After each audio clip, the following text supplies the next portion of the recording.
Co-op Mode, round 119. This is the official video game podcast of Secret Friends Unite. I am one of your hosts, Todd Oxtra, joined by the illustrious, the mysterious, the magical Mark the Canadian Carabin. Woohoo! I never know what you're going to say when you introduce me, and it's always a fun, pleasant surprise, sometimes mysterious, sometimes unhinged goblin energy. I love it. How you doing?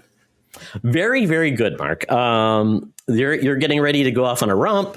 I'm going into Monday. Let's go. Let's power through. This is a very odd day. We never have recorded on a Sunday night. So I don't know. Sunday energy is probably different than Monday energy. I don't know. You've always got toddler energy you're recovering from. So who knows? I mean, we'll see how this goes. I've got recovering from toddler 3-year-old twin birthday party energy that Finn attended this afternoon, and it was a lot. It was a lot. My wife was like, because I can get a little overwhelmed sometimes if there's a lot of stuff going on, lights and sounds. Like casinos are a nightmare for me. So she was like, "How can you handle a casino, or how can you not handle a casino and you can handle this?" And I was like, It's a lot right now. I'm kind of just like focusing on like Finn having fun, and that was kind of like that kind of coasted me through it. But like after a couple hours, it was just like, yeah, I need to get out of here. Like this is just there's a lot going on, but anyway, he had fun, so that was. That's what the key takeaway. But you're always teetering on like disaster because like everybody's playing nice, having a good time, and then somebody just got hit in the head with a baseball bat for the piñata, or something goes wrong. Is it my child or is it somebody else's child? Did my kid do something, or did somebody do something to my kid? Is it going to be very awkward with other parents very soon? Yeah. The piñata, once that came out and the baseball bats came out, you're right on. Yeah, there was some stuff that was happening. And then near the end, it was like, kids are like just punching balloons and just like letting out some aggression in like I described the ball pit or the bouncy castle thing as like Royal Rumble waiting to happen. Like just one kid's just going to get a little bit too aggressive, and it's just all going to become a bloody human pinball, Mark. Eventually, you're going to hit a bumper. One kid was just like ramping up and just running towards it and leaping into the bouncy castle thing, and it was just like, there's other kids in there. You're a torpedo.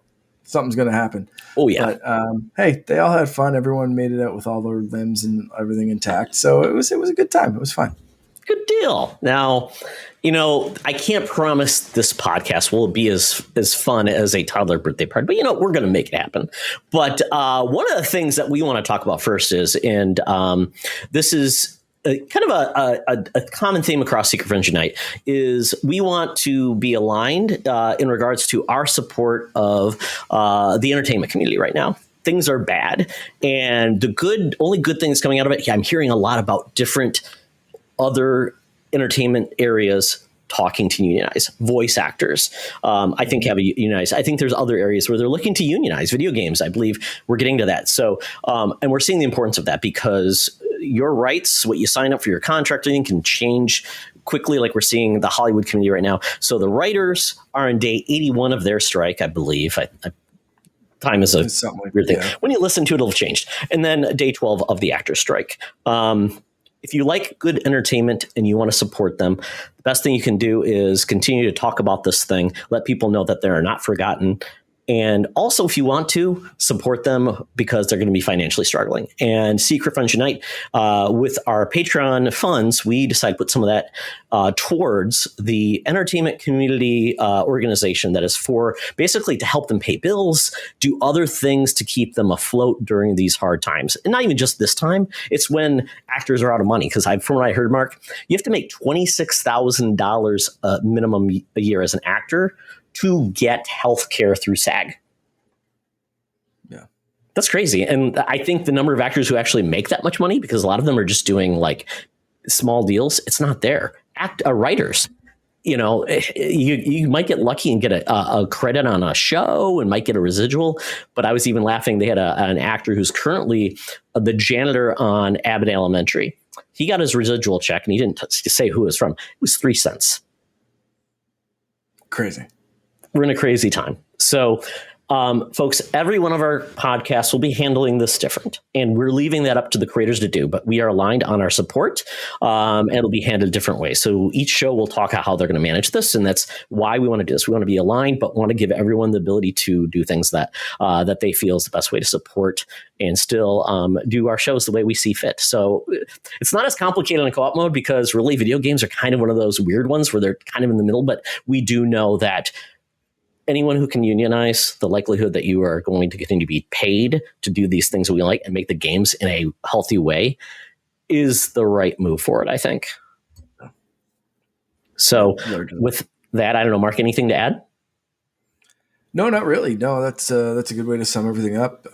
We basically, our last episode of Holocron Chronicles was paused because we had a whole thing going on. It was basically like 3 weeks or three episodes of like promotion for a show, and it just kind of felt weird. So we let everything out on the last episode. Just Charlie and I had a very candid conversation, and I think it's a little bit more relevant to that show than it is here. But it's great that we were able to make the donation and kind of address that on all of our shows. So thank you to our Patreon supporters for allowing us to do that and allowing us to do this. And I think that's a great time to jump in and say thank you to our Patreon supporters. Best Bud, Jamie Prinky, BFFs, Sean, Stella, Henry Nias, Missy Merchant, and Andy Milliken. You guys are the best. You let us do cool stuff like this and keep these shows going. And your support means everything to us. So thank you so much. Yeah, we're obviously not getting rich off this, but this does help pay the bills because we have our next year of hosting and our next year of owning the website covered. So thank you to all of that. So it allows us not to have to worry about how we're going to pay for this and just focus on making really cool content. So very excited to keep doing that. And once again, if you want to share with your friends, you're enjoying our content, tell them there's a free trial. Share it with them. They can join at the highest level, enjoy everything we do. Mark, just let everyone know we are putting out content. And I have to figure out with co-op mode how we're going to do this because we haven't really dropped anything on co-op mode. We haven't really had any video game related Patreon stuff. But if we do in the future, it'll go there. We just dropped a really cool interview with a Star Trek actor that was done by Kay and Missy. So if you want to see a cool interview with a Star Trek actor that was a Patreon exclusive, that is now free for everyone to enjoy. So hopefully everyone does enjoy that content because that's how we're going to keep doing it. Exactly. Now, something people may want to just pay us not to do the segment, Mark. I know you may become a patron and say, stop the segment. And I don't know, maybe we'll entertain it or not. But that is buy, rent, return. And this week, Mark, because of all the hubbubs, and that's going to be the topic of the show is about the future of the console hardware we're going to have. But this week is about just what we've had with console add-ons in the past. And some were good ideas, some were bad ideas. And I picked 3 that were kind of, I would say, oddities for all 3 of the console holders. So this week for console add-ons, I picked the Game Boy camera / printer. They weren't the same device, but you kind of wanted, if you got the camera, you want the printer. That's kind of what it is. If you don't, I mean, I'm not sure what you're doing with the camera except looking at your pictures, but you want to share friends. I believe the printer was, it was stickers, right? That's what it printed out. Yeah. Or was it just pieces of paper? I think you could get both. I think you get regular printer. Okay. Like regular photo printing, but I think the stickers were like the big draw, wasn't it? Yeah, print those out and you could edit and do those fun things with it. It was a different time, kids. This was was this just for did this work with any Game Boy, Mark? Was it just the Game Boy Color? I don't remember. I didn't have one. I think it worked for any Game Boy, straight back to the original brick. Yep. Perfect. So it was like completely backwards compatible. So we love that. Was not compatible with the Game & Watch though. So if you were there, like, oh, must be upset about that. Next, we have the PS2 Network Kit. This was an odd one because this essentially was a hard drive peripheral that used the hard drive port. You could stick a hard drive into your PS2, and that it also gave you network connectivity. And I believe it was only dial-up at the time. And I believe the only game it supported was Final Fantasy 11, which was the first Final Fantasy RPG. I don't know if it supported anything else, to be honest. And then lastly, Xbox HD DVD, which Schlosser, he had a joke. He's going to tell us all about this, but he had a good joke about it from Red versus Blue. But this was essentially an external drive when we had the last format wars. I believe this is the last official format wars. Blu-ray on PS3.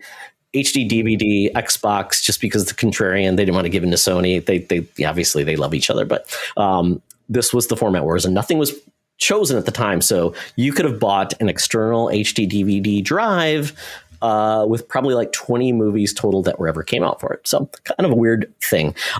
So there we go, Mark. Those are the three. And then definitely tell me if you owned any of these, because I would love to hear about it. So what were your picks for Byron Return? I did not own any of these. So these are all things that I had looked at and said no. But I have some choices. So my first choice is the Game Boy camera / printer. That is my buy. And while I wasn't impressed with it back in the day as an addition for the Game Boy that I had, it was just like I didn't really get taking pictures and in the black and white and print it, it was just kind of a weird accessory choice. But now I'd want it for the memes. Like I want it for the joke of like, hey, I went to Disney World and I only took pictures with my Game Boy camera. Or, hey, thanks for inviting me to your wedding. I took all the pictures with my Game Boy camera. Like you pissed off the photographer. He only used the Game Boy printer or camera. Right, like it's that kind of stuff. It's like, hey, do you want to see the slideshow from our vacation? Here it is. Oh yeah, it's all Game Boy camera photos. Well, even worse, Mark. Imagine if somebody just said, "I'm taking all of my photos, but only printing them out with a Game Boy printer." Game Boy printer. That's it. Either way, you're not going to be happy. It's the highest resolution you could see on a dot matrix printer. Exactly. I want that. So that's a thing. I still have a working Game Boy Color. That would be fun to find. If I could find like a working vintage one, that'd be hilarious. I think that'd be a really fun get. My rent is the Xbox HD DVD drive. And this is going to be kind of a cheat rental because I'm going to break that thing really quickly. Because the best part about HD DVD, especially this one, was that you could make a cheap laser gun with it. Oh, you're taking the laser out? Yeah, take the laser out, and it could actually it got so hot that you could burst a balloon from across a room very quickly. So I actually tried to buy one of these after like HDDDV, bit the bullet and Blu-ray took over. I thought about buying one, especially the Xbox one, because it was fairly cheap compared to like big HD DVD players. Yeah, and I don't even remember how much it sold for originally. I can't remember flat out. Like I honestly, I can't remember like the price, but I remember thinking like that's the cheapest way to get one of these lasers. And I kind of want to make a laser and I never did. So that's a big regret. So I'll return this after I'm done making a laser out of it and having some fun, busting some things and like being destructive. But yeah, that's it. I'm going to buy that. And is then that in the Anarchist Cookbook, Mark, by the way? Are you on a watch list that we don't know of? I probably should be. If my first choice is like, or my first thought is like, hey, how can I make that into a laser, or just destructive. And the PS2 network kit, yeah, I never like. My brother owned a PS2. We didn't really like online wasn't really a thing back then for us, so not super useful for me. So that's the pretty instant, easy return. Yeah. What about you? They're all winners, Mark, in my book. I don't know about you. I mean, these are essential key things in the video game like archive. Our options for you is going to be very flipped or very different. Yeah, because I'm like, I don't even know where to begin because I did not own any of these either. And really, I never owned a Game Boy, so I can't even, I mean, it would be weird for me to go like, could I just buy a Game Boy camera and printer? I don't own one. I don't own a Game Boy. I just, see what I can do with these things. Right. I'll see you next Tuesday. Yay. I don't know. So, oh my goodness. Let's see. You know what? I'm going to buy the Xbox HD DVD player because it does feel like it would be an oddity, and it just even like those guys who do those tech comparisons just to see like Blu-ray versus HD DVD, because I know HD DVD had it was like the Betamax versus the VHS, because it had apparently had better features and better all these other things. It did so much better than Blu-ray, but it all came down to who actually supported which studios and things like. Obviously, Sony had its own studio, and that was more of it. So it was, once again, it's like I don't think the format was with Blu-ray was better, but HD DVD had that, but they just could not get momentum against the brand. So it would be kind of cool. And I did look on Amazon, Mark. You can still buy brand new HD DVDs. You could buy. We got some interesting ones here. You get The Sopranos season 6 part 2, and that's the only thing they list. So you would have half of a season 6, The Sopranos. Apparently, the Closer, which is a USA TV series with Kira Sedgwick, you can get all 7 seasons of that for $85. Mark, come on. I mean, hey, that's a deal.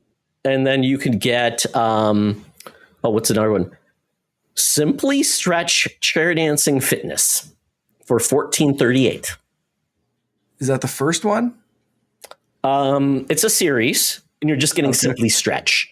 I don't know if there's like a complexly stretch, but right. It's good to know it's there. If you're going to stretch, that's the way to start.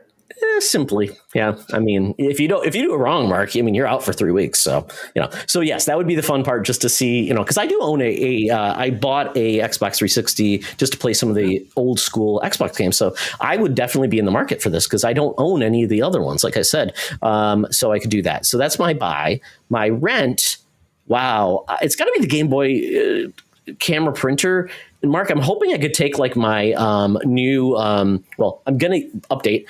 Completely gave up on the Ambernick system, which Charlie's Gremlins took it, apparently. I don't know. So I ended up ordering the Ambernick.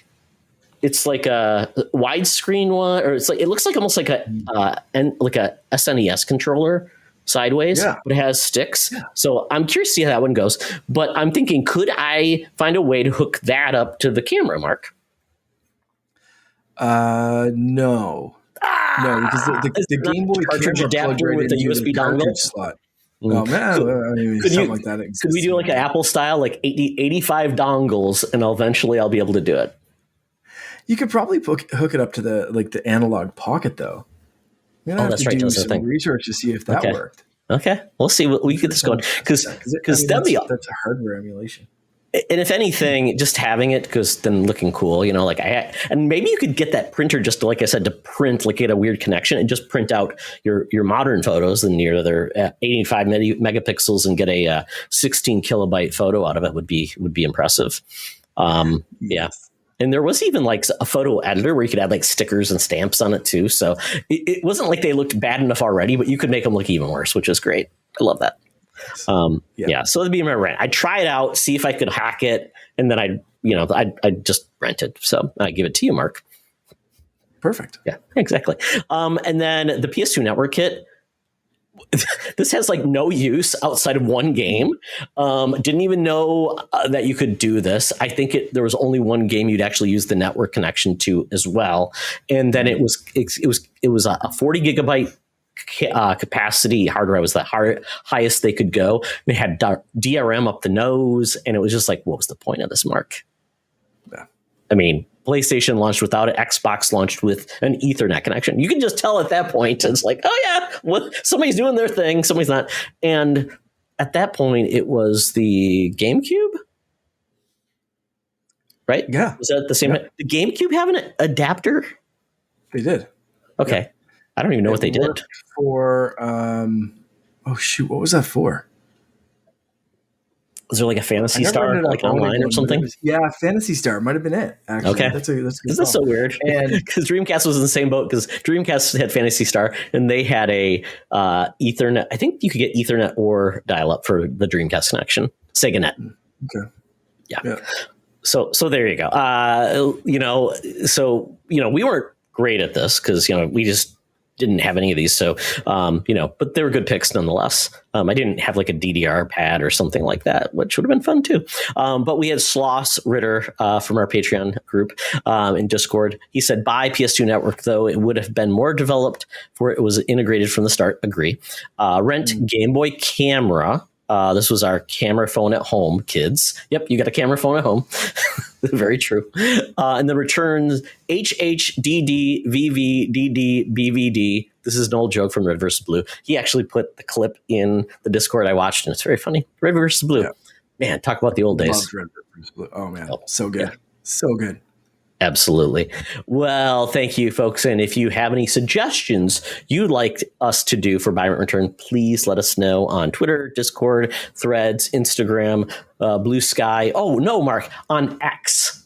On X, right? X. That's the new social media that's replacing Twitter. Makes total sense because the Greek letter X stands for Twitter. Yeah. Thanks, Aristotle. You know what? I'm not even going to get into an Elon Musk. You're going to hemorrhage before you come up with anything that would be. It just hurts. It hurts. It makes a lot of sense, folks. Yeah. So there you go. Yeah. Stay away from social media if you can, because at this point, who knows what we'll be doing in a couple of weeks. So let's get into what we've been gaming. So I'll be honest, I've not been gaming a lot except for one game, another game I played. So Mark, what about yourself? I have been playing a little bit. I've been trying to get more into the new season of Fortnite. So been dabbling in that a little bit, but I didn't really put that in the show notes because I always play Fortnite, right? But I hadn't in a bit for this season. What are they up to? Because I'm totally out of the loop. I know they had Transformers. They are doing some weird modes and games within Fortnite too. Is there anything like? Is this a good time to jump into Fortnite? It's never a bad time to jump into Fortnite, to be honest. Like there's always going to be a jumping in point. So they're always adding more stuff. They are really trying to make it more of a game development platform. So you're seeing some really cool stuff pop up in alternate modes, whether it's like different, Only Up, I think is a new game that's so they have that kind of mode in there.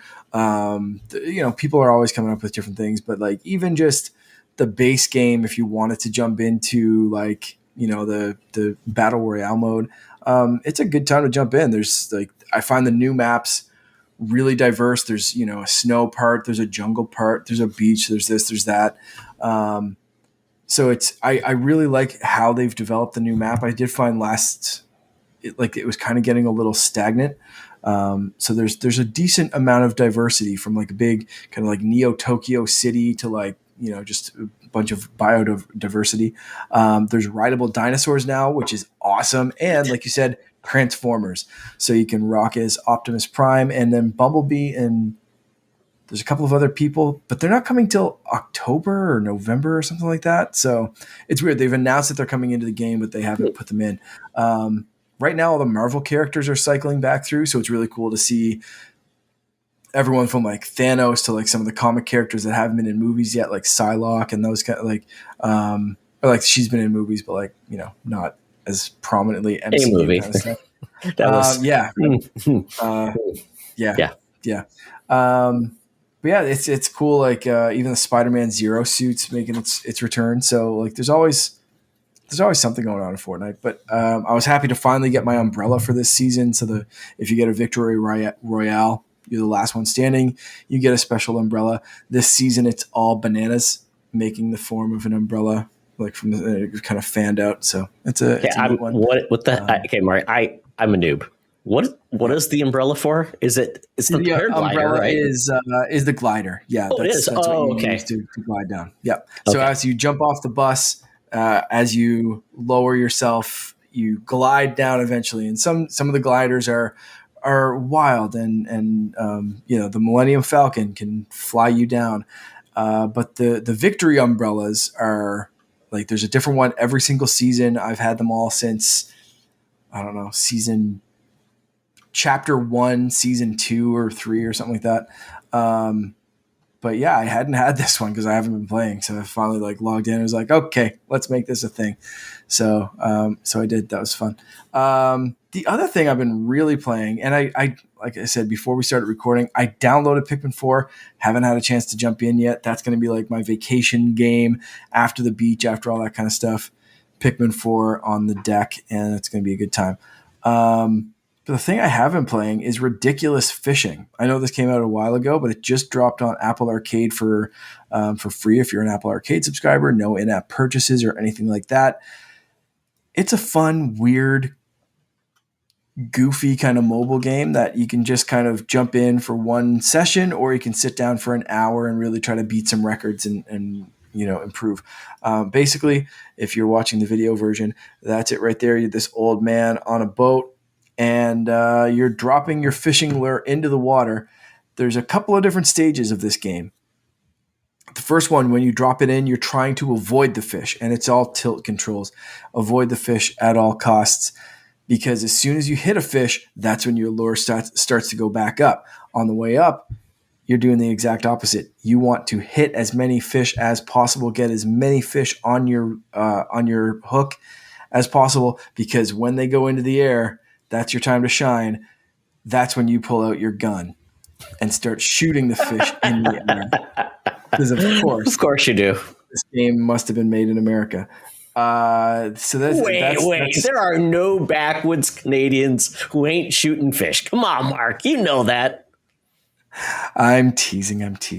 So you shoot the fish in the air, they explode, and you get money from however many fish that you catch and explode in the air. There are fish like jellyfish that if you shoot them, they take money away. So you have to be careful, but you also want to catch those at least once, because you're trying to fill up your like Fishopedia entry list or whatever it's called, and collect every different kind of fish. There's different fishing zones, so you can go to different places around the seas, and there's different fish in each place. It's ridiculous, just like the name says, and it's very fun. I'm really enjoying it. It's mindless, and you keep getting upgrades. The more money you get, the more upgrades you can unlock. So I just unlocked, and I haven't played it because when you go further down, you start to get into the depths, and then you can't see. So you're going to run into a fish pretty quickly. I just got a lantern, so I think I'm going to be able to see in the depths, and that's the last I played of it this evening. So I can't wait to go use my lantern. One of the upgrades I did very much enjoy was a chainsaw, which is pretty obvious. If you're going fishing, you should bring a chainsaw to attach to your fishing line. That even? Oh, so you can be offended. So you can like hit them on the way down. Mm-hmm. Yeah, okay, makes sense. There's because one of the problems, right? Like because it's all randomized. So sometimes like there's just no way to go to avoid a fish. You really can't, so you have to kind of cut through the fish, and you still get the money for that, which is neat. Wow. But as you can kind of cut through the fish to keep going further into the depths. So, and you do run out of gas. It's not just infinite. So like you can, on one trip, you can run out of gas for your chainsaw. So you just can't keep going down and down and down with the chainsaw. You do run out of gas. So you have to use it sparingly, but it's a very cool upgrade.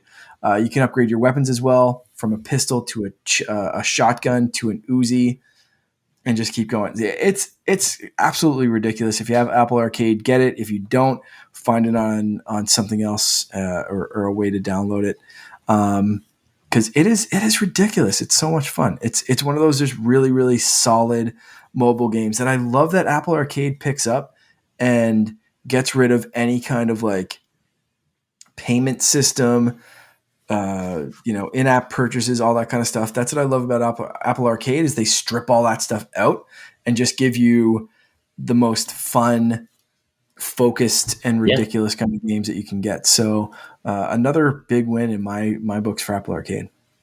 That's awesome. And I'm assuming you use touch controls when you're shooting the fish. Correct. Okay, cool. Touch controls. You touch the screen as well for the chainsaw going down. Oh, Everything okay. else is just kind of tilt, which is one thing. So a lot of these games I really like. Apple Arcade's been doing a great job of stuff with like controller support, like the Ninja Turtle game and that kind of stuff. So I've been able to jump from my TV to my iPad to my phone, whatever. I have yet to test this on anything but my phone, so I'm going to have to try that on like a TV, my iPad, see how it translates there, see if it works with a controller, how the controller versus touchscreen or tilt kind of feels. So there's still a little bit more experimentation that I want, but like as a phone game, and I don't play like a ton of like phone games. Usually when I'm looking, it's like, okay, I can try this on my phone, but like, let's get a bigger screen. Let's get a better experience with a controller usually. This is like a phone game. You know, it's like, it's just perfect for like, let's pick up and play for a couple of minutes while you're bored, waiting in line somewhere or doing something, or just kind of like in between whatever. Like I was waiting for Pikmin to download and I was playing that, and then Pikmin didn't really finish downloading. So I haven't played that yet and it's driving me crazy, but yeah, so it's fun, man. It's good. It's ridiculous. Go check it out if you can. Yes, indeed, Mark. That's about it. I've been, again, just playing like retro stuff still on, still picking through Pokemon on the RG35. But that's like the only real new thing I've been grasping. I can't wait till next time when I can talk about Pikmin. But right now, I want to hear about ExoPrimal. Yes. Okay. So here we go. Mark, just an update, though. I was doing some research while you were telling me about this awesome fishing game. The PS2 network adapter is available for $23.70 on Amazon. And I love the fact that they have it, and there's a cover that says "Do not connect phone line" to the Ethernet port, because people were not aware of Ethernet cables back in the day. It was like, don't do this. I love it. Wow. I love it. Yes. The bad old days. Oh, well. Moving on to what I've been playing. ExoPrimal. So, yes, I gave this a try. This is a new Capcom game that is out on all the major consoles, $70 release. But more importantly, it's also on Game Pass. Day and date. I love day and dates because it's awesome, because it's essentially a rental service to see if you like this game that's new. This game is the game where it's essentially, people thought this was going to be a Dino Crisis remake when they first saw this, because that's what Capcom does. They remake their games and they relaunch it. But this is the crazy game that takes place in the future, where you've got portals dropping down dinosaurs, velociraptors, T-Rexes, Triceratops, pterodons. I don't know. There's probably other crazy like made up dinosaurs too. I did not get that far. It's kind of over the top and wacky with the people and the characters, but it's a beautiful game. It's definitely feels next gen in regards to presentation, things like that. But it's weird Japanese. So that's the best way to put it, because it's like they don't even try to explain why there are dinosaurs dropping from portals of the sky. And I love the fact that they get their sense of humor, because they show the forecast. Like, you think the weather forecast? It's a dinosaur forecast, Mark. It's like cloudy with a chance of T-Rexes. I like that kind of goofiness. That's pretty. It is. It is. It's very goofy. The characters, the cast of characters in the game are kind of fun and goofy. You got like this way too sexy robot like assistant who is around. I'm like, why is she so sexy? That's not needed, but she is. You got a fiery redheaded lady. You got like the way too chill guy. Then you've got some spicy other people, and that's just kind of the framework of just trying to give this game a very loose story, if anything at all. There really is no solo campaign. It's all multiplayer. There's PvE with some PvP elements. The best way to put it is there's a mode in Destiny called Gambit, which I don't know if you ever played it, Mark, where basically it starts off PvE, and then at the end of the match, it's like, oh, you got to fight the other team now, which sucks because they're probably better than I am, and man, this is going to suck. Oh, well, there's a little bit of that where you ultimately, like what I played was you pick your mech, and that's kind of cool. You get this mech suit. It's kind of like Anthem esque, actually, the size of the mech suit. It's like, but it's Overwatch as well. So it's like Overwatch where you have different class types, like a tank, support, all those things. And there are many different varieties. I think there's 11 different individual suits you can be. in their class, and there's like 4 classes. It's very similar to that. You pick the one you want to start, and you can swap out. It's very easy to do. You can upgrade them. You can customize your main character because you can go in and out of the suits. You get to see yourself on occasion, and it's very much, if you don't have friends to play with, it's randoms, which is fine because I played it last night with randoms, and it was fun. I had a good time. Nobody was like, I had everything turned off, so I wasn't listening to anyone yell at me saying, Oxtra, move up and get better. But it was fun. And the gameplay seemed very intriguing. But that's just not me. It's not a game I want to play. But other people who maybe want to cut in the ground floor of a game like this, I think it's a great game to try out. I think it's low stakes in the mode that I was playing with, and I couldn't get to the next level for some reason. You're essentially trying to, in the Overwatch is this mode where it's basically a box, a special box, and it moves slowly, and you have to protect it. And along the way, you're fighting dinosaurs to keep this box moving. And you can actually ride in the box if you want, but you don't have to.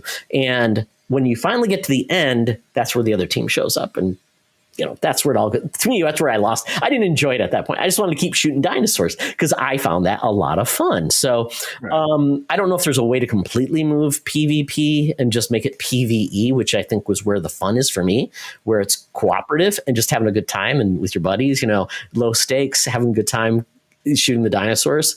I enjoyed it. It's a beautiful looking game. So I don't know. I don't know if this one's going to find an audience, but being on Game Pass, I think it's a smart move for Capcom because this is a new IP, and being an online only type game like this, not many people are making paid online only games these days. I mean, the last one I can think of was like Titanfall 1. And they changed and made it a solo player game with multiplayer and things to go because they just know they didn't get a big audience. So I don't know. I think you might like it, Mark. Okay. Yeah, I'm gonna. I was looking at it on Game Pass and I heard some mixed stuff about it, so I did want to hear your thoughts. So I might download it and see what it's all about. Yeah. So I don't know if I'll go back to it, but if someone would say, "Hey, you want to play some X-Pro?" I'm like, "Sure, why not? I'm game." So it's that type of game. It's funny because Mark, our guest next week, most likely we had to change some things around. So our guest most like next week will be talking about this game a lot. So I don't want to overwhelm us on Final Fantasy 16, but it's the game that has been keeping me enraptured. I think I'm like 70 to 80% done. So hopefully the next time we meet, I'm done with this game and I can really, get my full impressions and where I'm at. And then I can go back to Diablo or play something else. And we'll see how that goes. But I know I'm going to be fighting with someone in my house because he's decided to start playing Final Fantasy 16 and he's behind me on the couch doing that right now. So it's kind of cool to see him play it. And, he's been playing Destiny in his desk next to the couch. So I don't know how much he absorbed as I was playing it.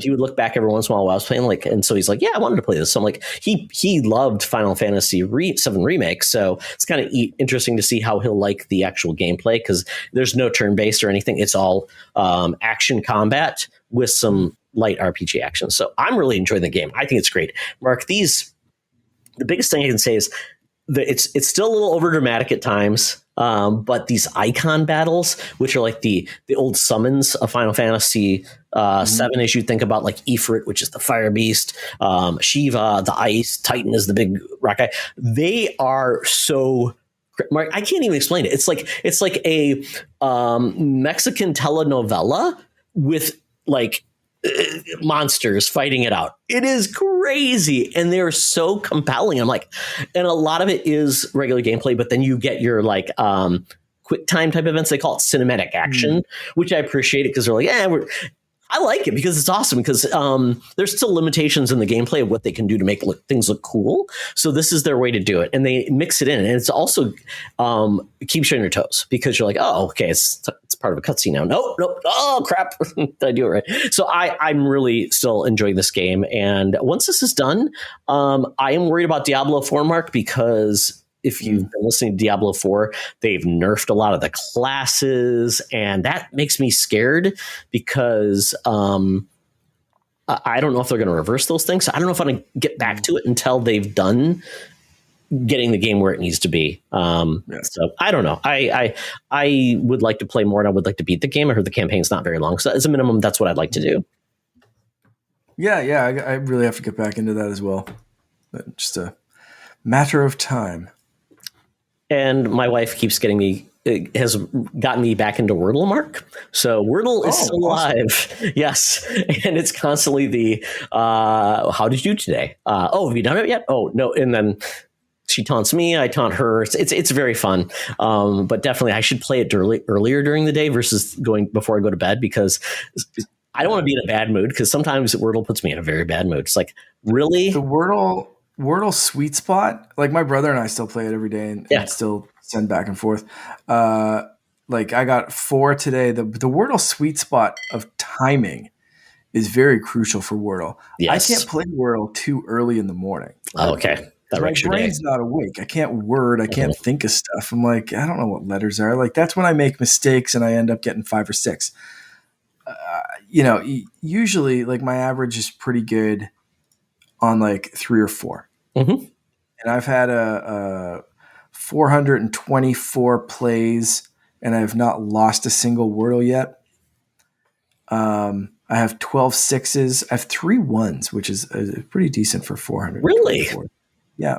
Oh my God, I've never gotten a 1. I might have in the past, but I lost my progress because I didn't create a count or anything.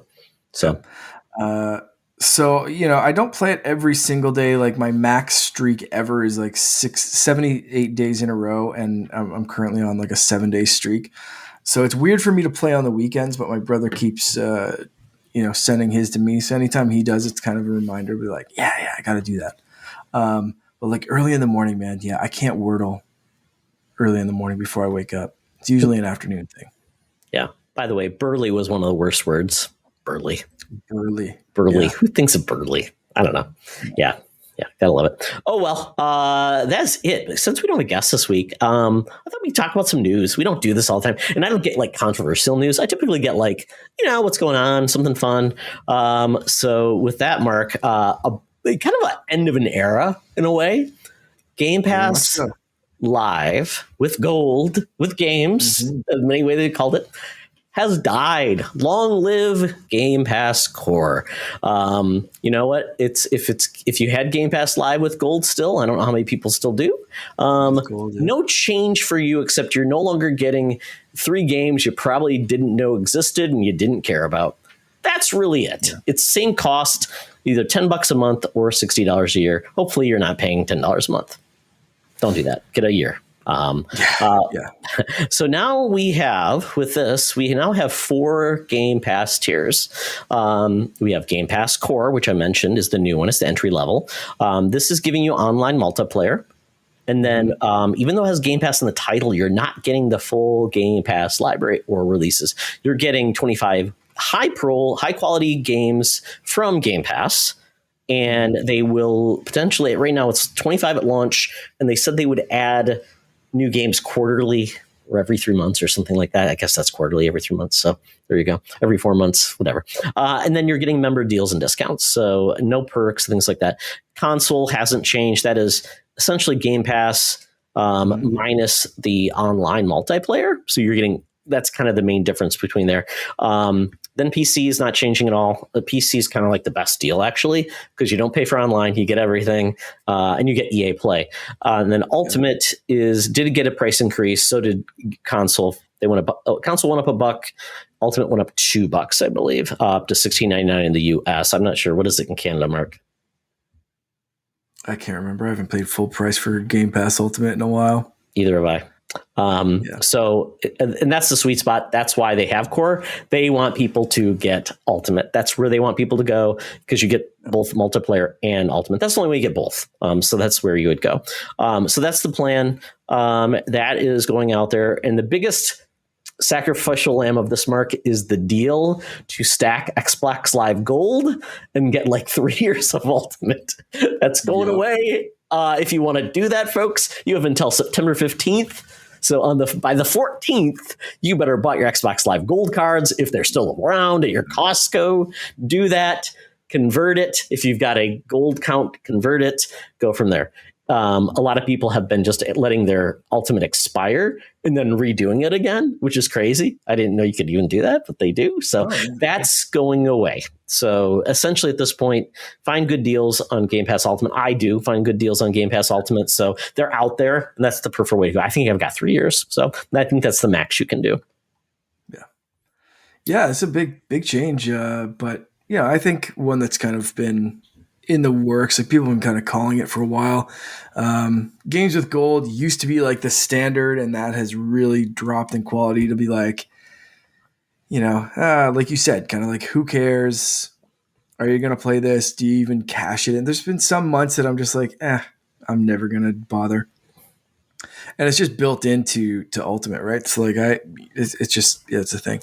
I do like the core is pretty good. Like the 25 games are 25 good games. It's not like they're hurting you with a list of like 25 terrible games for this. Like there's games like Among Us, Doom Eternal, Gears 5, Halo, Hellblade. Like there's a bunch of good stuff there, right? Like even Ori and the Will of the Wisps. Like there's really good multiplayer, single player. Like it's all good. So if you're looking to save a little bit of money and still have online multiplayer and access to games, like Core is a very good option that saves you a decent chunk of money every single month if you're going month to month or whatever. But like, definitely get Core for a year though. It'll be $60. That's definitely where the money is. Don't spend 10 if you're doing that. If your kid, tell your parents it's a good deal, mom and dad. Don't dole it out. And it looks like there's a few games that are like not exclusive or first party. Like Among Us is just so some of these games are not Xbox where like it's free for them anyways. They care. There are some like high profile not games that they own, which is like Human Fall Flat, which is an interesting game, which is like, that's not, I don't know why it's in there, but maybe it's for the kids. I think that's what they try to do. Sprinkle games that are for everybody. But yeah, it's primarily Xbox first party, and it's not the newest, but there are some solid games on here.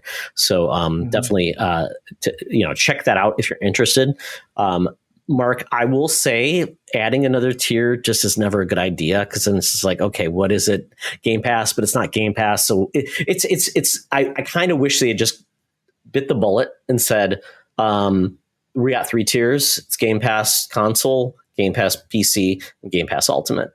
And I know they're not going to pass the savings on by making it cheaper, but maybe they said we're going to have Game Pass for console, but we're going to offer an annual rate, and we're going to add multiplayer to it, and make it $120 a year, kind of with similar to like Sony's biggest tier as well. I think that would be a good move. And then if you want cloud streaming and both PC and console, that's what Ultimate for. It's additive, but it's adding on features, but it's not saying you have to have one or the other. So Core, I think, is just really that bait to get you onto Ultimate eventually, which is fine. It's not making and I don't know who liked any of those Xbox Live Gold games. And I mean, Mark, I remember when Xbox Live Gold first came out, it didn't have games with Gold, because that was something that PlayStation brought forward with PS Plus. So that was something they added on. But back in the day, you had to have Xbox Live Gold to even access Netflix on Xbox, which I thought was hilarious. Yeah. They paywalled Netflix. I'm like, but no, Netflix wasn't available anywhere else. It was that was the only way to get Netflix on your TV at one time, because there were no Roku boxes or things like that. So for them, it was smart. I mean, being at the ground floor of streaming media, which is like, who knew? I think that's my biggest problem with all of this is it feels like there's still like a foot in the past with paying for online. Yeah. Like when you look at the core versus console, and it's like online console multiplayer is in core, but not in the console version. It's $9.99 or $10.99. It's like, could you not have found some middle ground there? And I guess like their answer is combining it to Ultimate, but it just seems so stupid nowadays to like, I don't know, bundle that or something. And I know everyone does it, and it's, Nintendo Online is a thing, and it's so like is what it is. But it's like, I don't know, man, there's something about it that just feels, when you line them up like that, it feels archaic. It feels dumb, especially when you can then see the PC version that's like Get everything ultimate, but saves you that $5 or $6 a month or whatever it is. It's literally the cheapest. Yeah. PC doesn't have, that barrier to entry. So it's such a weird kind of thing. And it might be the PC in there that's breaking me, that it's like, why is that so cheap? Oh, right. You don't pay for multiplayer online. Yeah. And then it's like, it's 2023. Why are we paying for that anyway? We talked about like the PlayStation 2 network connection. It's like, that seems so long ago and seems so weird. And you understand that they're like building this infrastructure and stuff. And like, I understand that, servers aren't free and it costs to keep up these games and all that kind of stuff. But PC doesn't charge you. It's like they're not paying for it. So it's kind of weird it's so weird. And it's something to call out. And I forgot about this. The EA Play part is only in Ultimate. So even in the core Game Pass, if you don't get Ultimate, you don't get any of the EA goodness. So that's a weird one. So it's an odd one. I think they could have done, Mark, where they said like, oh, it's $11.99 a month for console, but we're going to give it a year for $100 and you get everything but the cloud and the PC part. And that's what you would get that for. It's almost like the extra stuff. So essentially this one you're paying $6 more a month for Ultimate to get online and EA Play. So yeah, it's weird. And I wish they would offer an annual cost. Like PlayStation, at least, as theirs is kind of funky, but they offer the annual. So you do save quite a bit of money. Like I think it's $120 a year, but if you bought it monthly, it would have been $180. So I would hope that Xbox would do that. We've got no mention of, Mark, that's the other thing, of the Family Pass, which I think a lot of people were excited about sharing, I think it was 5 Game Pass Ultimate memberships within a family for $25-$30 a month. I don't know. It was in Ireland or was it Scotland and like a South American country where they tested out. Yeah. But yeah. Just pop. Yeah. Anyway. Yeah. It's so weird. Yeah. It does. It seems weird and broken, but anyway, is what it is, I guess. And they didn't take my idea, Mark. So I think I lost this bet because I made it my prediction that we would get a Game Pass Cloud. And it was just, you would get Game Pass Cloud with online play at the entry, and that would replace Gold, which would make more sense. It's called Gameplay. Yeah, you get all Game Pass, but it's streaming. But you still get all Game Pass and online. So they didn't take my idea, Mark. So once again, Cloud is only on the highest end, which obviously kind of ties into Xbox argument that Cloud isn't a big thing. Of course, it's not a big thing when it's your highest tier, and depends on your internet connection. So we'll see. Yeah, definitely. Makes sense. Yeah. So with that, we now move to something I'm actually very excited about. This is just Todd's moment news. So San Diego Comic-Con is happening right now. Obviously, Hollywood is really not there. So video games are there. Other things are there. But they had a PlayStation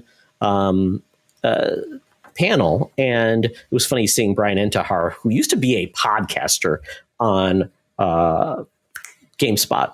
Oh, no.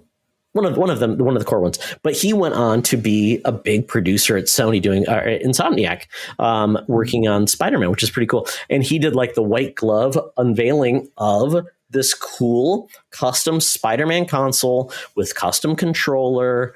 We got a new gameplay trailer. And I think a lot of people were wondering, would we get a Spider-Man custom console? Because we got one back in the day that was all red and white on PlayStation 4. So we got this. And I'm like, I don't want to buy a new console. This is probably going to be, $550 because you get the game with it. But it's a beautiful, black with red with the symbiote tendrils coming down to the white spider.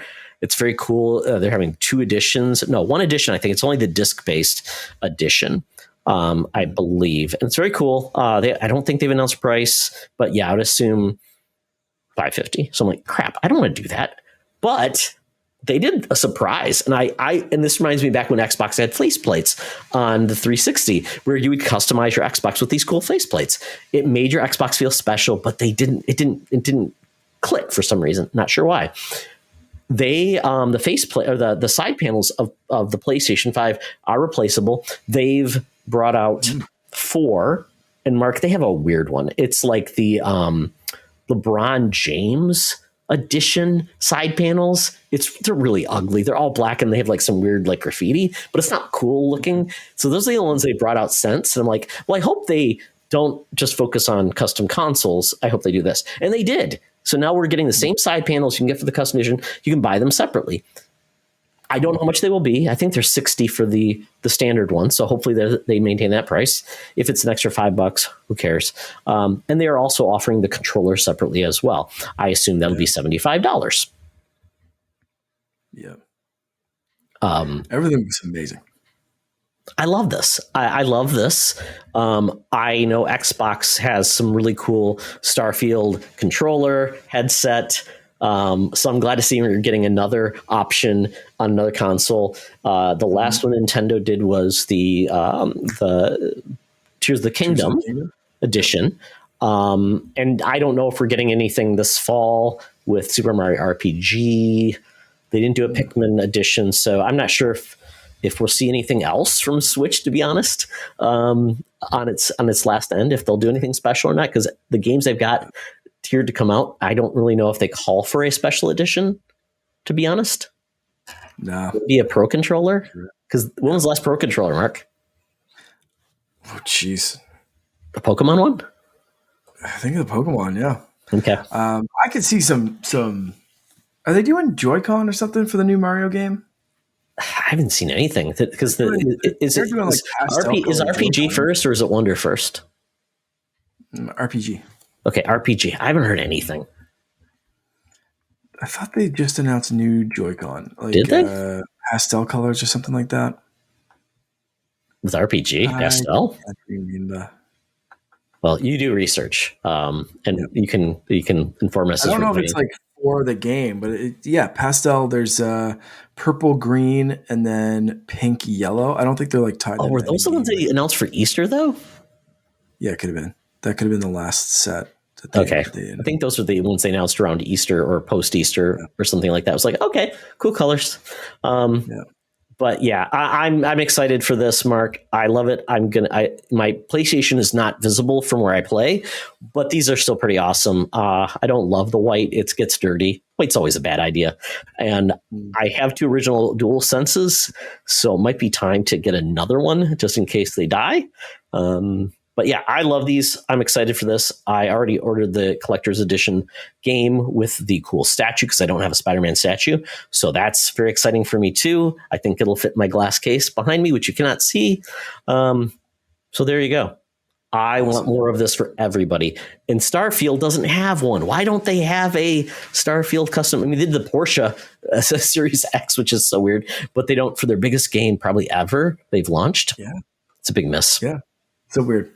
Because controllers and headsets are one thing, but like you want that full box, if you've been holding out or couldn't find one, because that's still been a thing up until very recently. So if you couldn't find one, you've been holding out and you're like, you know what, I know I can finally get an Xbox Series X, but I'm going to get one for Starfield. Like you want that full thing in a box. You take it out. It's like, here's the Starfield console. There's a, custom startup sound or something like R2-D2 back in the 360 days or whatever.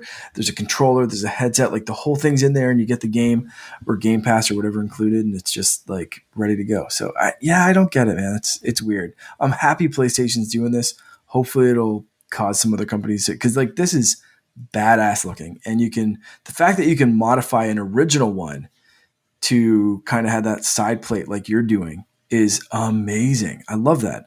I loved modifying, like I had a couple of different faceplates for my 360. It's such an easy way to just personalize things. It's so good. And I know you can get like, what's that called? Like the sticker skins or whatever. Oh, yeah. D-Brand, I think does custom side panels too. Yeah. Like, you just want something that's easy, click in. So good. So good. I love the Spider-Man stuff. I'd love to eventually get a PlayStation 5. If I could come up with the money to get this one in the fall or whenever I'm guessing they're going to sell out super quick. But yeah, we'll see. We'll see. Yeah, we'll talk about that in a little bit about the future PlayStation and see what Mark's going to get. Maybe that may be the current version we've got. But last thing I wanted to say was that the last custom Xbox we got was the Halo Infinite Series X. So it's been 2 years. So it's time.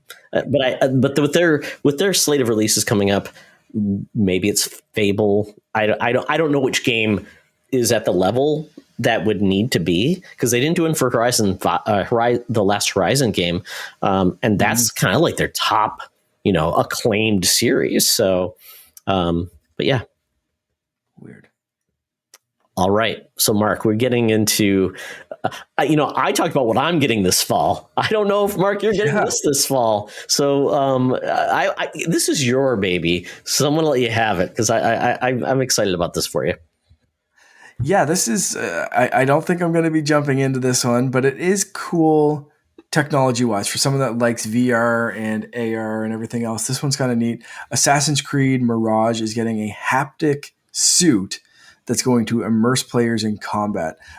So this company has released these kind of suits before. It's OWO, and you're going to be able to feel everything. So it looks like, if you Google this, it looks like a short sleeve t-shirt. Like it's pretty standard. Like it's, it has the Assassin's Creed Mirage logo on the back, has the symbols on the arms, has a little bit of like, design all over the place, but like it doesn't, I don't know exactly how tight these need to fit or like how they look on. Like, I don't think they would look too bulky or whatever, but maybe they would. And, we're just kind of seeing.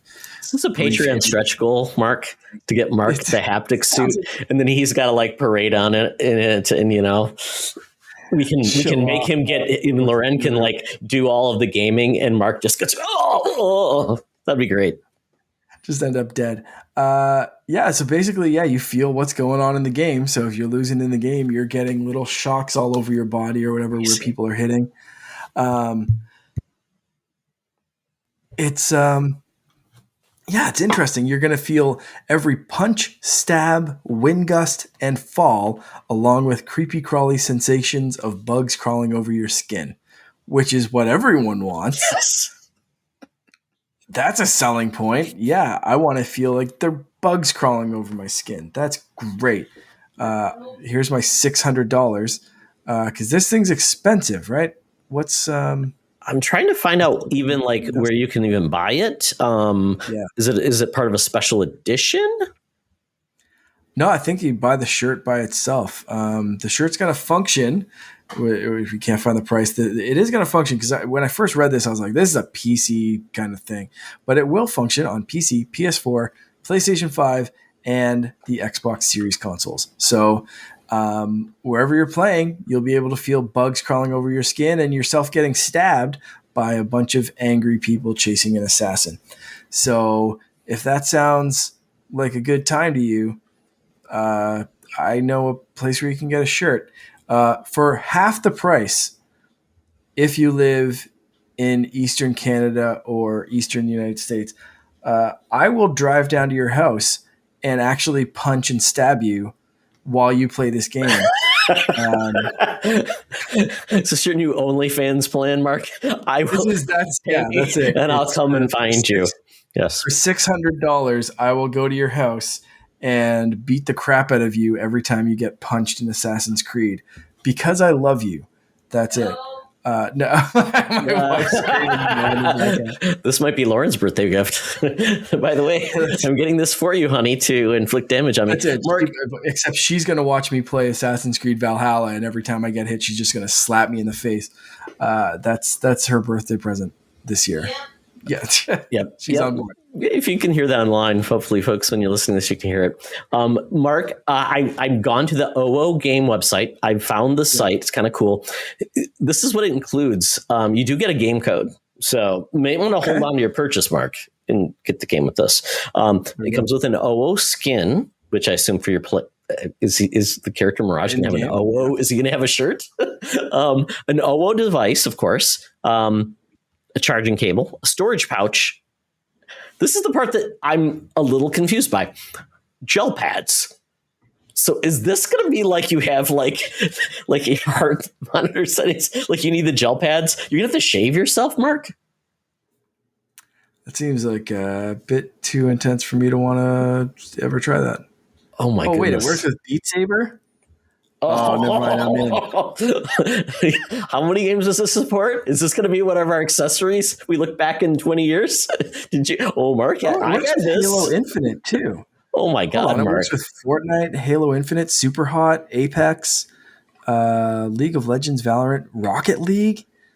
Wow, man, the amount. This is for you, Mark. I mean, every game Mark likes is it supported. I've been making fun of this, but like I'm seeing like Pistol Whip, Arizona Sunshine.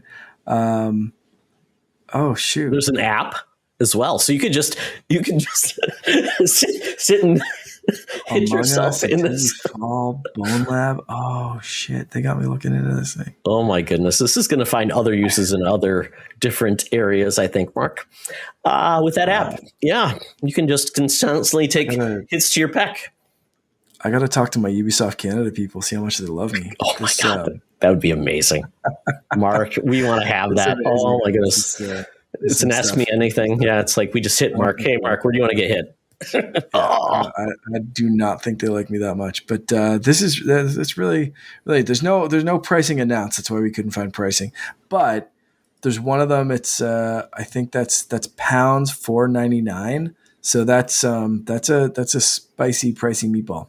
Probably be like 25% less in US funds, probably like 400 maybe. Okay. US dollars. So Mark, you were looking at ways to spend some Patreon money. Yep. Oh, mercy. I just, so 499 pounds is $848 Canadian. Ouch. Okay. And that is also $642 US. US. So, okay. Yeah. Stretch goal. Yeah. Yep. There we go. There we go. Yep. Well, something that won't be $649 US dollars or 850 loonies is a Bluey game, Mark. They're making a Bluey game. Oh my goodness. I don't even know what a Bluey game would be like, Mark. I mean, I've been told by everybody in the sun that if you don't watch Bluey, you should be like arrested. As a person who doesn't have a young child, I don't know. That might be something you should always be arrested by. But what's your take on this, Mark? Okay, first off, I'm in the Outright Games Ambassador Program. The rumor is that this is from Outright Games. I have not seen any official news. I don't know, because there's a lot of stuff in the Outright Ambassadors Program that's like, you can't really talk about this yet, but I don't know what their ruling is on like stuff that's been leaked but not announced in the group or anything. So I can say that I haven't seen anything in the group for this. The last announcements I saw were like the the Baby Shark game, and then there's a new Transformers. Is it Are they making a new Transformers game too? Possibly. That might have been announced a little while ago. Okay, I can't remember. I'm just trying to remember what I saw through Discord. So take this one with a grain of salt because I haven't seen anything, and yeah, a Bluey game I think could absolutely work. There's so much stuff in that game. There's like, you could go in a ton of different directions and make games about pretty much anything. With any of the characters, it would just, or like little individual, almost like episodes that could take you in different directions. Have something happen at the school or daycare, or have something happen in like outer space or a little fantasy world that they create or something like that, or, you know, in the house, outside, whatever. Like there's so much stuff in this show that I think could translate into a game. And I, like, as someone who hasn't watched like Peppa Pig or anything like that, but I have played the Outright games like Peppa Pig and, Coco Melon and all that kind of stuff. It absolutely, like, yeah, it would definitely work as a game. And for anyone like yourself that hasn't watched Bluey, go watch it. It's a parenting show. It's an adult show that it doesn't matter if you have young kids or not. Like, it is a show for adults that kids can enjoy 100%. There are episodes that I guarantee you will watch and be like, oh yeah, like that is not like That's not like a kid's thing. Like they're doing this episode to be like, hey parents, enjoy this, or hey, remember when your kids were like this and now you're kind of moving into a different thing. Like 100%. Like even my mom watched some episodes and she was just like, oh wow, yeah, 100%. Just like, obviously no small kids in my mom's house, but she was just like, yep, that one hit me. So yeah, go watch it. Bluey's amazing. I love entertainment that hits on multiple levels. So it sounds like Bluey is that type of thing where it works for both. And that's what you want. You want entertainment that's just not like horrible and then you can enjoy with your kids. The good news, Mark, is the Australian, I went to their site, actually. I'm on the Australians website for their classification. Thankfully, Mark, it's general. It's rated G. That's good. You're not going to have like violence or sex or anything like that. You're explaining to your kid, like, sorry, Bluey got fixed. What does that mean? I'm not telling my son about that. Yeah, my goodness. Oh, that'd be crazy. Yeah, that'd be a weird one.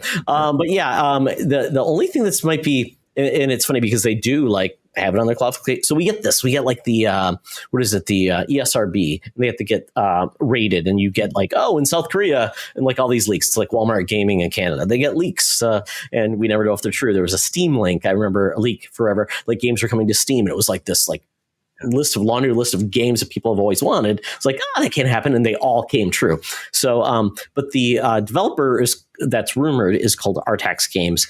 And I'll be honest, I'm looking at their catalog. I've not heard of any of their games, but I would say Outright does take a lot of developers that are not like high tier and brings on their games. So, but it seems like their track record is pretty good of not making just trash, making stuff that works for their audiences, and it's a good quality and also is engaging. So that's good. That's a good sign.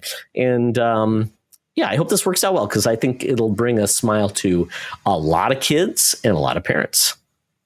Yeah, for sure. All right. So now we get to the bonus round. So this is going to go back to some of our conversation about hardware, accessories we've gotten, and things where we're at in the world of games today. There's a lot of rumors right now about PlayStation. We're going to get a lot more rumors about the Switch successor. And there's really nothing on Xbox in regards to hardware. So it's surprising. So with that, Mark, we probably, if we looked at the blueprint for last gen, we had PlayStation, Xbox, launched the PS4 and Xbox One. People said that generation was a little bit underpowered. Xbox One brought the Kinect with it, which essentially reduced power as well. Xbox made the first move with the Xbox One S, where they essentially reintroduced a system that was added HD Blu-ray support or Ultra HD Blu-ray, which was great. They made a better system. It performed better at a very good price, like $300. Great system. Kind of why we got an Xbox Series S, because that works so well. And then they slowly kind of shut the door on Kinect.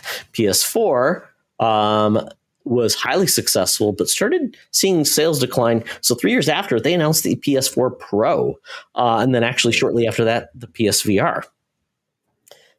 Nintendo, mid-generation, like about 3 years later, about the same time, launched the Switch.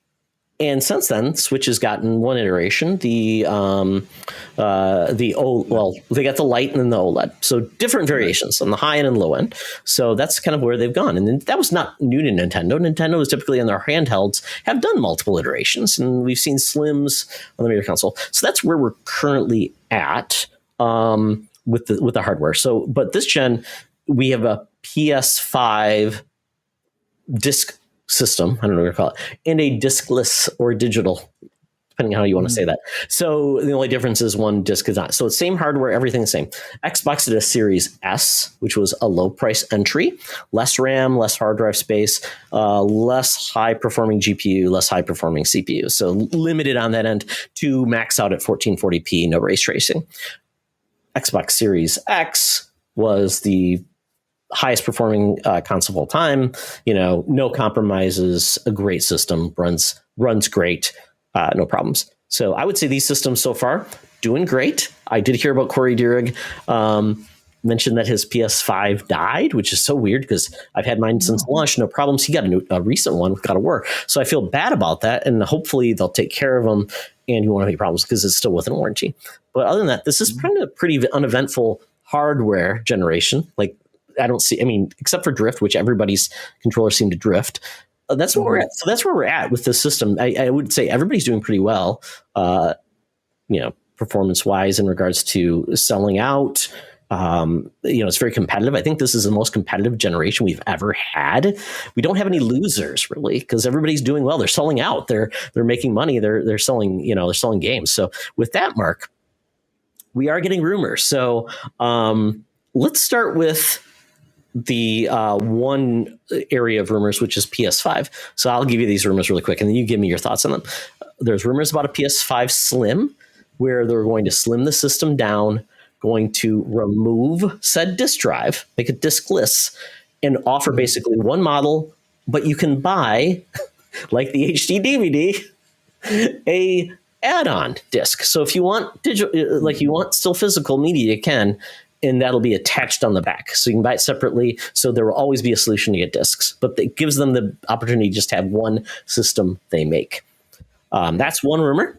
A PS5 Pro has been rumored as well, coming out November 2024, targeting 4K 60 and potentially 8K, which makes me laugh because there's no 8K content. That's not even, it's dumb. Don't even mention 8K.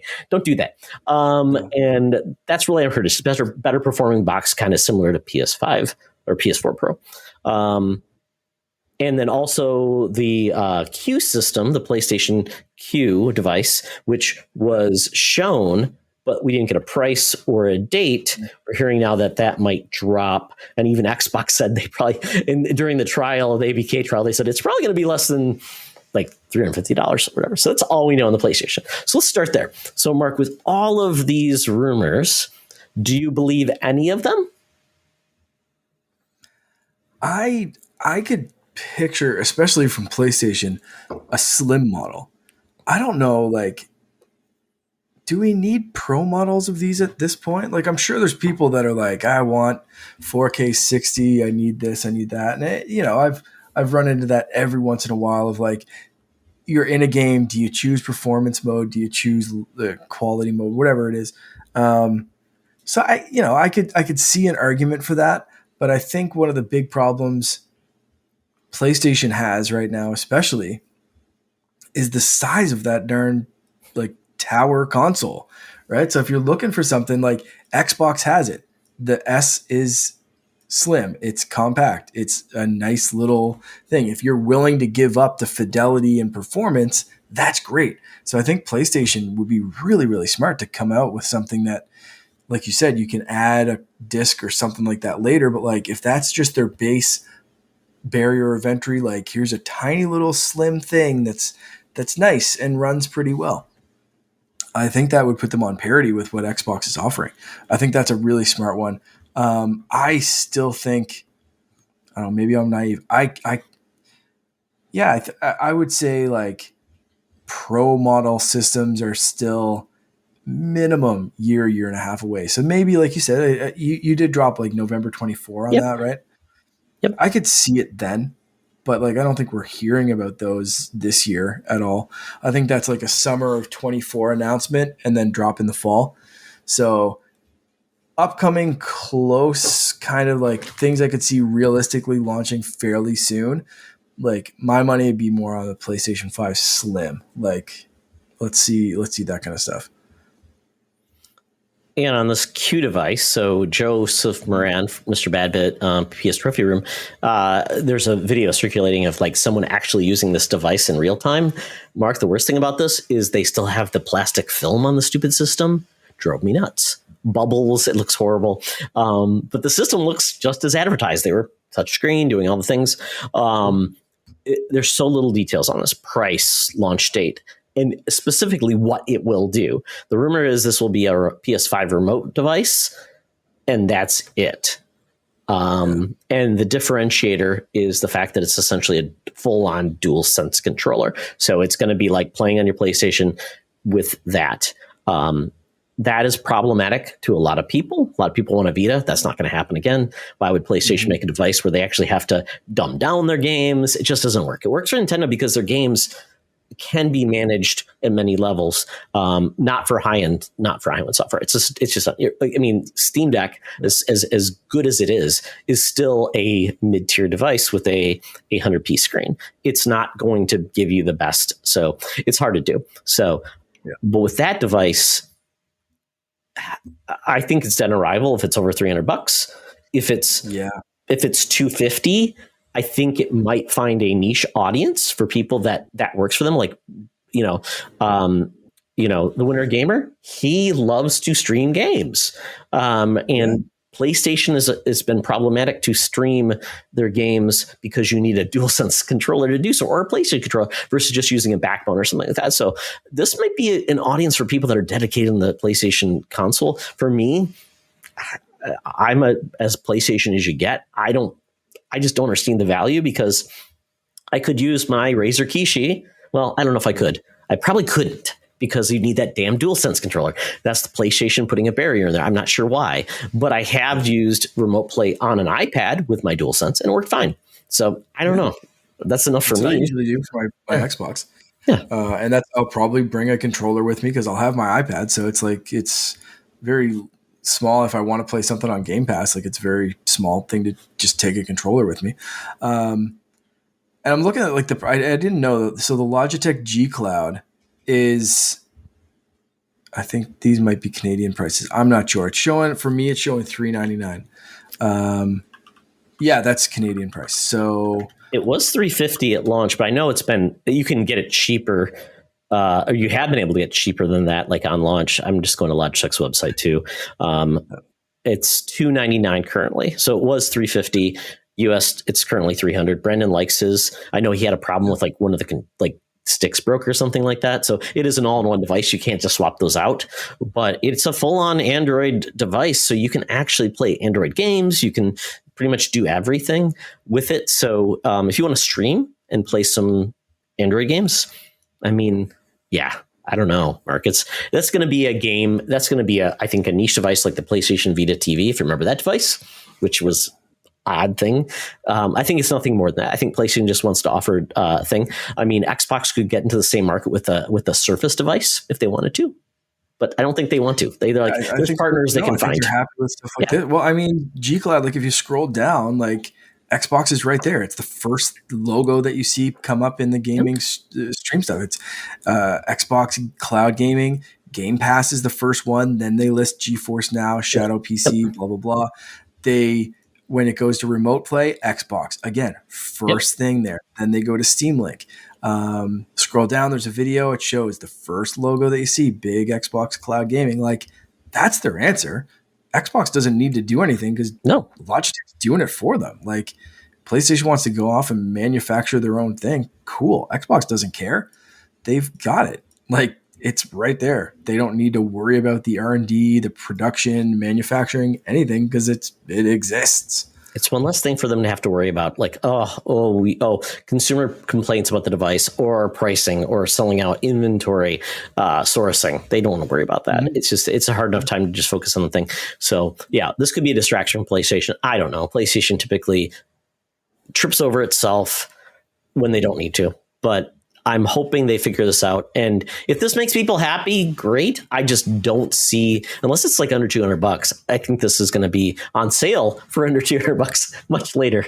And maybe I'll pick one up when it's super cheap, like I did the PlayStation Vita TV, and then eventually sold that too. I just kept that thing in Mark though, because those things are going for a lot of money on eBay. So never sell your crap, kids, until like 5 years later. Then you find other collectors who are like, oh, I should have bought that. So the state of PlayStation is, the only thing I would say is, I think the only reason a PS5 Pro would come out is because, like I said, repeating their playbook of sales kind of falter a little bit. They want to stay at a high price, but they want to get more people on board. So they offer the PS5 Pro at the same price potentially as the current PS5 with disc at $500 or $550. I've heard there's rumors the PS5 core is going to drop actually across markets as well, which could be kind of crazy. That'd be weird to do considering it was increased, but Xbox just increased their prices. there's precedent for that. We just saw it with the Quest 2. Mm-hmm. They had a drop, then they had a rise, and now they have a drop It's again, back to getting ready 300. for Quest 3. Yeah. So there's precedence in the gaming space that just happened like a month ago. So 100%, I can see that happening. Yeah, and the PS4 Pro didn't hurt PS4 games, which is great. Yeah. Essentially, it was a minimal standard, and they continued that, and the PS4 Pro got a little bit better performance, and I enjoyed that. And it gave me, I like shiny new things, Mark, so I'm that guy, kind of like you do, too. Apple devices, right? Your phone works fine, but I need it to be better. I'm going to spend why wouldn't I? Yeah, why wouldn't I spend an extra $1,000 on a device that I really don't need, but I like it because it works. So I think this is that whole thing with why do people need it? Why should, you know what? I even pointed this out. I've actually just bought all my parts for my new PC. They're right next to me. I'm building it. To get 4K 60 on a PC, you have to buy at least $1,000 to $1,200 graphics card. So the fact that we should expect a $500 piece of equipment all in, that's only just for the graphics card and PC. You got to buy everything else to get it to do that. The fact that we think that a $500 system should be able to do the same thing is ridiculous. They price this thing out. We know these systems are capped, and they're always several years behind PC. I think the current generation is around a 2070, 2060 RTX level. I just bought an RTX 4070, and it's out now. It's constantly evolving. So I think this is just a scenario where the reason why we need these games to play is because the games keep getting more ambitious, and you know what? They're going to keep getting harder to do. So you can add more hardware against it, but they're never going to be like a billion K or whatever. So it's going to be interesting. I think this is just a play to people who like to get by the next greatest thing, the Uber fans, but everybody else can still buy the normal crowd will buy the PlayStation 4, the PlayStation 5 Slim for $350. I mean, we see it. But yeah, it's hard to know where this is going to go. So hopefully this happens and it makes gaming more affordable, and you can still buy a PS5 for cheap, and it gives people options, especially on the digital side, Mark. I know some people are so worried about things only going all digital. So having a disc-based option is still a good thing. So, Mark, let's get into your territory. I don't even know what we're calling the next Nintendo hardware. What was the NX? Was that what was the rumored name when Nintendo revealed it? They said the NX. The NX was the Switch, wasn't it? That was correct. The code name. Yeah, and they actually called it that like they said the NX, the next generation Nintendo device. Yes, I love that. Yeah. Switch. Let's go Switch 2 for now, because I don't think this is just going to be Pro. I think this is going to be. I like the Deux, Mark. Deux. It's very French Canadian. They're going French. I was just going to say they're going straight French Canadian with this. I think this is going to be. They've waited long enough that I don't think they can just do like a Switch Pro. Like I think their Pro model was the OLED, and this is going to be 2. They've confirmed so far that accounts will transfer to the Switch 2. I'm hoping that's the hint that backwards compatibility. I'm going to guess like DS to 3DS. So like 3DS games had that little notch in them. So you could pop in on a 3DS, you could pop in a DS game and a 3DS game, but a 3DS game would not pop into a Nintendo DS. It doesn't fit, Daddy. Yeah, that's right. So, so I mean, I hope that's kind of the way that they do it, or they have it just like PlayStation 4, PlayStation 5, Xbox One, Xbox Series. Like, I hope it's just that easy to just be like, you know what, here's your game. If you run it on a Switch 1, it works, but it's dumbed down or whatever. If you run it on a Switch 2, it's great. And eventually you'll see Switch 2 only, right? It needs that power. So I hope that's the thing. So what else have we gotten? Yves Guillemot. Guillemot. French. It's French. It's all French, Mark. Yeah. Yep. Nailing it. Ubisoft CEO basically said, they were talking about Mario Rabbids, and he said something about like they're working on like bumping the game up for Switch 2 or something like that. So it's kind of an interesting like little leak that way. He said we were too early. We should have waited for Switch 2 or something like that. So yeah, interesting little admittance there, I guess, or slip, I suppose. So yeah, I mean, there's I don't know what else they want to do with another Switch. I'm really hoping they keep the same kind of form factor as far as like this thing can dock into something or you can take it with you. Take or leave the Joy-Con. I don't really care. If everything looks like a Switch Lite at this point, cool. But that's kind of what I'm hoping is they just kind of like keep everything, bump up the specs, 3DS to DS. That's the kind of thing, but like without the 3D gimmick. So I'm thinking like DS to like a new 2DS XL is what I have in my mind. Is there anything like compelling for you, a Nintendo adjacent fan? What they could do with a 2? Yeah, I mean, I'm perfectly fine with the form factor, but Mark, as you know, I want to throw those Joy-Cons in the garbage. So I would be happy if this went to a completely like a light format, like as all in, just the all in, not needing Joy-Cons, but make them obviously more like a Pro-Con. So it's like more manageable. Joy-Cons could work with it, like just had Wiimote Pro Controller, Wiimotes worked with the Wii U. I don't know if that muddies the water. Then people are like, oh, I don't know. You don't want to confuse people. So maybe getting away from the Joy-Cons is a smart move. And if you want to use the Joy-Cons in the future, they don't mention that, but then you can like put them in like the dog thing and use them as that, or you could use them separately if needed. But I think getting away from that type of thing so people don't confuse it with it being just an upgrade or a thing. I think keeping dockable is great. Having it all in one to make it more comfortable would be the next step. But I think what they also need to do, Mark, is go to an SSD because we're spoiled now. And the eShop runs like a dog. Game load times, even though those carts are fine, and even though your hard drive is fine on the Switch, it's faster than a regular hard drive. It's still not fast, and at times those load times getting slower. So I'd like to see an SSD, and the Steam Deck runs with a small SSD, and they're small, they're tiny. 1 gig is like, I think $60 if you bought one for yourself. So it's a cheap solution. And I would love to see that. So I would love to see all of those modern things that could make it a better system, maintain the form factor, because I think it's a perfect form factor. I mean, it's great, except for the Joy-Con like ergonomics and controls. But I think it's great. And to your point, the cartridge thing, how do you figure that out? Yeah, make the little lip from the 3DS. So I don't think there's much more to do. And I think, Mark, what you could do, and this is kind of weird, but because I think Nintendo feels like, well, if we have to do something, we have to do something crazy and weird. Here's Labo. Enjoy.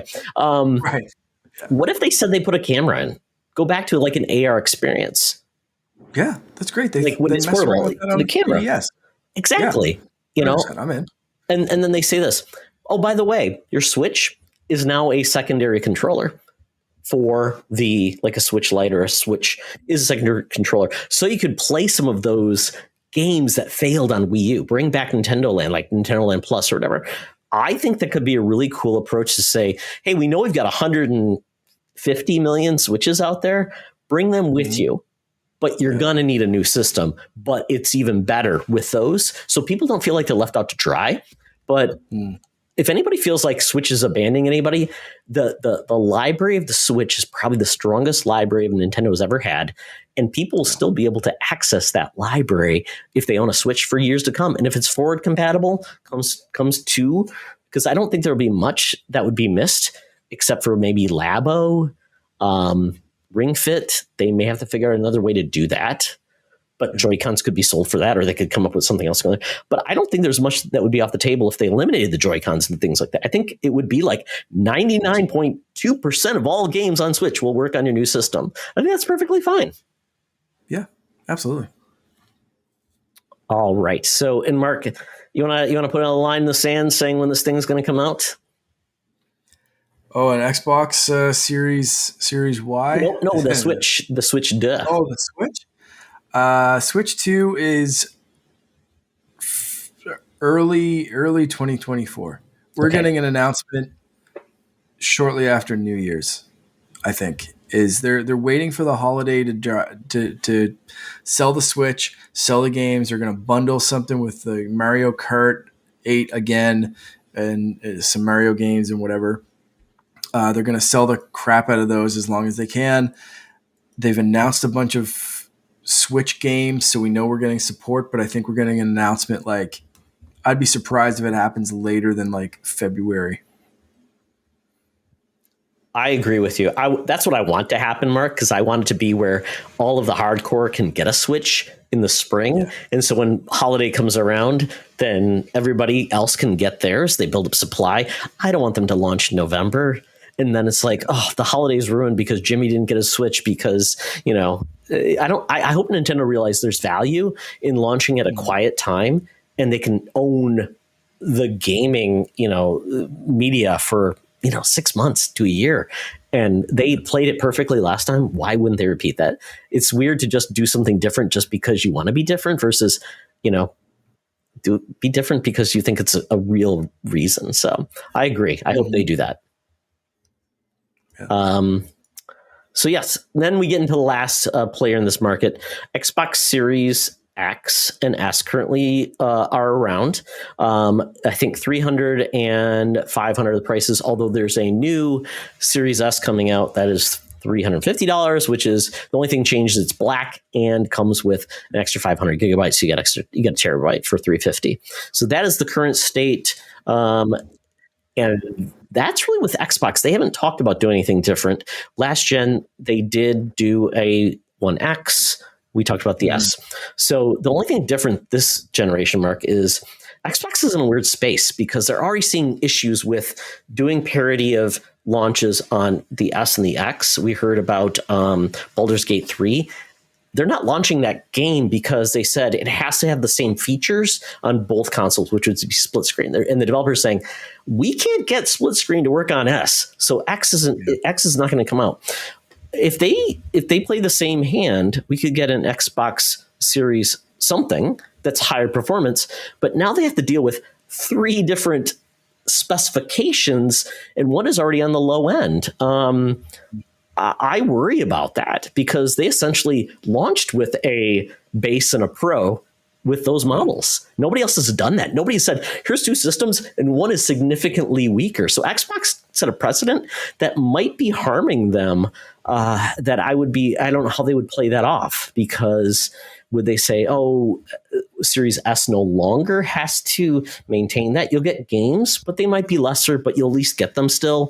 1080p, 30, something like that. It's good enough. And then the X, which was supposed to be the highest end thing, it won't give you the best things. And then, so I don't know. How would you play that out, Mark? I mean, does it make sense? I could see a new mid-tier for Xbox. I could see something replacing, like, I think they're looking at the X as their pro. So I think what do you do to make up for that? You make a new mid-tier. So right now, if they're thinking that the Xbox Series S is the entry model, the barrier, you put something else in the middle. You just hit something in there that kind of almost matches everything. You could have feature parity between that and the X, but maybe you do knock it down to still it's 1080p, it's this. But like where the S is missing some of the RAM and some of those kind of things that make those features harder, like make the guts of this thing basically the same as an Xbox Series X, but dumb enough down so like it doesn't have the fidelity. It doesn't have a couple of things that are just missing enough to make it like, that justified middle tier. But I think, that could start biting them. I think the Series S missing some of that stuff, the RAM especially, and the just those kind of capabilities. I think that's gonna start to bite them eventually. So I think you need a mid tier that slowly becomes like the entry tier, and then the Series S is just kind of like, oh yeah, remember that? That was fun, but now we're kind of moving on. Like it, it's going to be a weird bump for Xbox. Yeah, I would hate to be those marketers, because then how do they explain the value of that system? How do they, and then developers now say, okay, we have to support S. What does that mean? Oh my goodness. Now that's like our low end spec from 3 years ago. I think they could get rid of that secretly, but I think it'd be like a under the radar thing until people started picking it up, like news places started picking it up and just been like, hey, holy crap, Xbox just got rid of their verbiage that said, you have to support the Series S. Like, I think that could be, especially if they had a mid tier. Like, I think, oh, you have to support the mid tier and the X, but like, oh, they just changed that. It doesn't say S anymore. Like, we're going to see games will not work on Series S.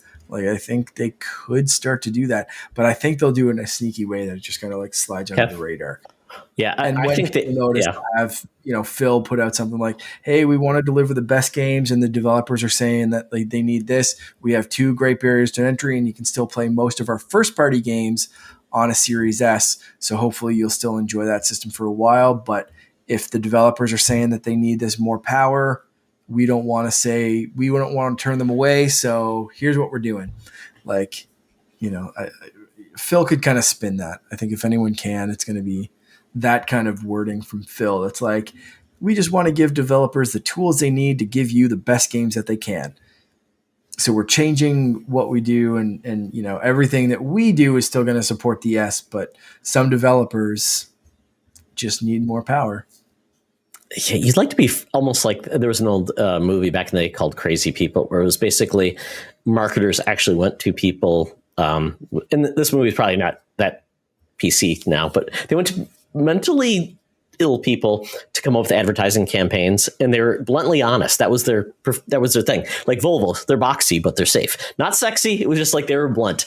And I'm wondering if they could just take that tack to say, hey, we launched the S. We realize it's not going to be able to, we have to be honest to say it may hold back the X, even though they said it won't hold back the X. We can just do these things.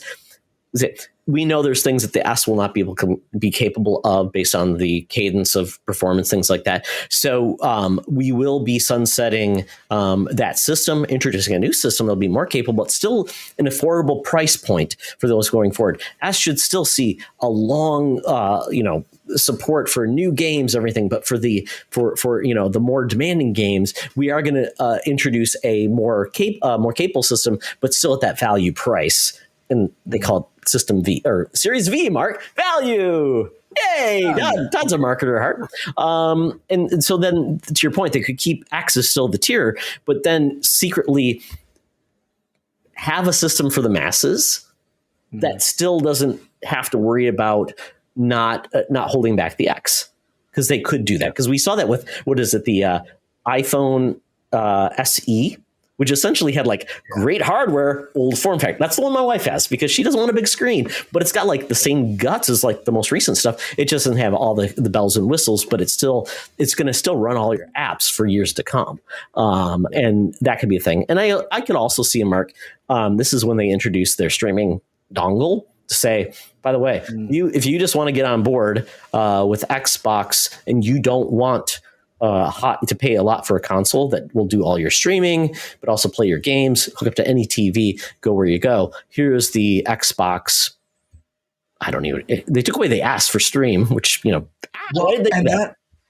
that could be their spin, right? That could be their spin with this is, if you want to run this on an Xbox Series S, you need to play the cloud version. Yeah. Right? Like, it will still run on your hardware, but you need to play the cloud version, because that's what, we need this extra power that our servers can provide, blah, blah, blah, blah, blah. Like, that could be their entry for like, hey, you can still play this, but, same as like, hey, you can play this on Switch, but like, it's Resident Evil 7, but it's streaming only. Yeah. And by the way, hey, Game Pass Ultimate has cloud streaming. Here, pay $17 a month. Yeah, I mean, there's a way to do these things that, you can be honest and you can advance gaming to where it needs to be. But I mean, and I would hope that we're in a place now with Unreal Engine 5 finally coming out. We'll see games, and especially after coming out of COVID and all this, we'll see games not being held back because of, the limitation of whatever of last gen, but we'll see them really make these games unless the developers want to do something like Starfield. They're saying, we want it to be 4K 30. That's fine. We'll go from there. So with all of these things, Mark, I don't know if we've solved anything, but I think it's fun to talk about these things in a very intriguing fashion. But I'm guessing I probably did lose a couple predictions along the way. And I know Sean Nias is listening right now thinking, why aren't we getting a PS5 Pro this fall because of PSVR 2? We just need people to talk about PSVR 2 because that system needs some help and some love. And there's games coming out for it, but man, oh man, Mark, I don't know. I hope it does well. But any other like weird, like any out of left field, like hardware console thoughts you have in this, as we wrap up? I think Xbox is just holding out until cloud streaming. Like, I don't think they care about this generation, to be honest. Like, they hope this is probably the last generation that they really need to push hardware, because they just want Xbox on everything. They just want it streaming. They want it built in as soon as you fire up your TV. They just want the Xbox app there, and they're waiting for that. Like, I think they're just kind of riding this out. So, like, if anyone has the least to gain from new hardware, I think it's Xbox. Like, they just want the acquisitions, they want the technology to catch up, and they just want to be like, play Xbox anywhere. We really don't care anymore. Yeah, I mean, a lot of people thought they played the hardware game right. They had brought in a system that's $300 and a $500 system, and it hasn't really helped them in the sales. I mean, obviously, I think the S has helped them stay afloat, but it really hasn't. That, like, just pushing more hardware is just not going to solve anyone's problems right now. It's all about the games and where people are playing. And as of right now, Nintendo has the least powerful hardware, and every game they put out, Kirby is selling like 1 billion copies, Mark. That's probably the budget of, like, I don't know, the recent Crash 4 game. I mean, it's just crazy. So it really doesn't really even matter. I mean, it just put out systems people can play and make the games fun. Is all I can say at this point. Make a Bluey game, folks. You'll sell like 1 billion copies to every parent, and we'll be going forward. So, awesome. Well, folks, hopefully you enjoyed our view into the future of gaming. Hopefully we'll hear something new. I'm hearing rumors about potentially a PlayStation conference in August. I'm hearing something about, Nintendo maybe in September. In August, Xbox is going to be at Gamescom, so they might have something. And they're very excited about being there. So we'll see if they have maybe they're making like a bratwurst themed Xbox. We don't know. It's Germany. We'll see. So, if there's anything you heard that you wanted to comment on, please let us know in our Discord, on Twitter, in our Facebook group. We still are there. We don't show up very often, but we're there. Mark's on Threads, so yell at him there, and we'll see what happens. And we would love your input as always. So, Mark, with that, we are done. Tell people where they can find you on the interwebs.